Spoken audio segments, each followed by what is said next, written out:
ਅੱਜ ਅਸੀਂ duty start ਕੀਤੀ ਹੈ ਭਾਈ ਜੀ। ਵਰਕਸ਼ਾਪ ਪਹੁੰਚੇ ਹਾਂ। ਵਰਕਸ਼ਾਪ ਪਹੁੰਚ ਕੇ ਆਪਣੀ ਗੱਡੀ ਨੂੰ ਜਨਾਬ ਚੈੱਕ ਕੀਤਾ। ਗੱਡੀ ਬਿਲਕੁਲ ਰੈਡੀ ਹੋ ਗਈ। ਵਿੱਚੋਂ ਪੁਰਾਣੇ ਟਾਇਰ ਕੱਢੇ ਕਿਉਂਕਿ ਗੱਡੀ ਦੇ ਸਾਰੇ ਟਾਇਰ ਨਵੇਂ ਪਏ ਤੇ ਗੱਡੀ ਦੀਆਂ ਖਰਾਸ਼ਾਂ ਸਾਰੀਆਂ ਖਤਮ ਹੋਈਆਂ ਜੋ ਵੀ ਟੁੱਟ ਭੱਜ ਹੋਈ ਕੁਝ ਦਿਨ ਪਹਿਲਾਂ।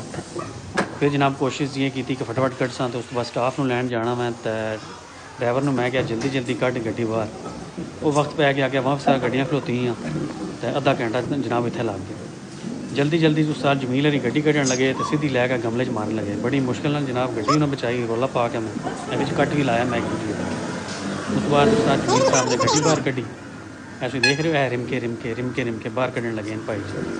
फिर इन्हों के नाल जनाब बैठा हूँ मैं तो मैं क्या हूँ चलो अज कितने जाना मैं क्या जी हूँ जाना जी माडल टाउन कचहरी उत्थे कुछ काम फसे आ उत्थे जनाब गया तो फिर लिबर्टी चौक तुहानूं दिखांदा पिया राइट साइड ते जिहड़ा प्लाजा नज़र पे आउंदा इत्थे नूर जांदी किसी दौर च कोठी होनी।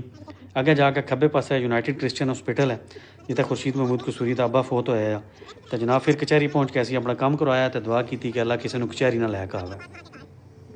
कचहरी चों निकलिया तो जूँ ही जनाब कैंची पुल लपर टप्पिया तो देखा भी उत्ते काफ़ी सारा रश बनिया पे भाई जी। अल्लाह अल्लाह करके भाई गड्डी विच पा दी लेकिन फिर भी 15 तो 20 मिनट साढ़े ज़ाया हो गए। फिर अगे आया जनाब डिफेंस जू ही बनया तो फिर पुलिस जरा साफ सुथरा नज़र आया।